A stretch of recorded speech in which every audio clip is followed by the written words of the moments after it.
Little Song of Freedom by David McFadden.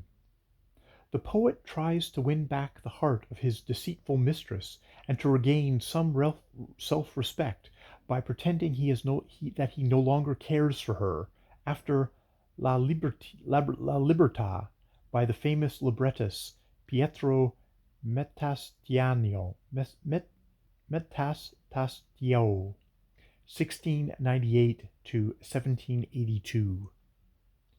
You lied to me so many times, I find I can finally breathe. The gods have at last noticed my sorrow. I've shed my last tear. All the little heads of my soul have slipped out of their nooses. I'm free. Oh yes, I'm finally free. This time, Nicky, it's no dream. My passion's dead and I'm alive, and I've become so calm, Nicky. There's no longer in me any hate that can masquerade as love, and the stoplight of my face no longer turns from red to green when I hear your name. My heart doesn't tap dance when I see you. You're not always in my dreams, and when I get up in the morning, the first thing that pops into my mind is often not a thought of you. On my long nocturnal walks, each step doesn't long for you, and when you were here yesterday, I was empty of either joy or pain. I tell people about your beauty, and I don't feel as if I'm drowning. I think of my long-standing woe without becoming full of sorrow. Confusion never engulfs me when you look at me and smile. I even talk about you now and then with that fellow you're so interested in. Turn to me with that look of yours, speak to me with your little mouth. It's okay if you don't love me, and it doesn't matter if you do. And, Nicky, your lips are just a pair of lips, although they're nice, but your eyes have somehow forgotten the country pathways of my heart. I'm happy or sad as I always was, but if I'm happy, it's not because you've been nice to me, or if sad, it's not because you've been bad. In your absence I find myself enjoying the lovely countryside, but our former unpleasant haunts I remember as simply unpleasant.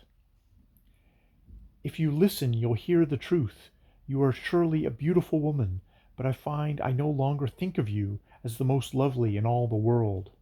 I don't want to hurt you, Nicky, but it's important that you know I see in your face a potential for ugliness in years to come.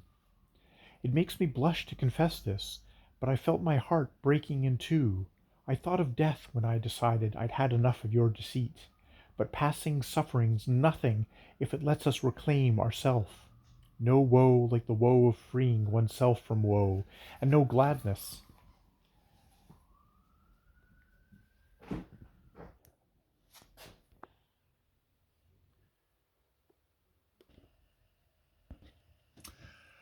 When a naive bird manages to escape from a branch of lime, he may leave a few feathers behind, but they'll grow back in time.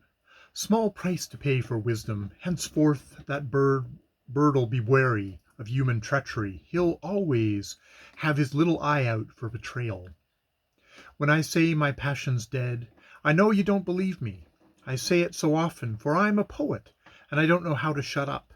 But everyone, not just poets, takes an interest in narrow escapes, and this natural instinct, Nicky, prompts me to talk non-stop.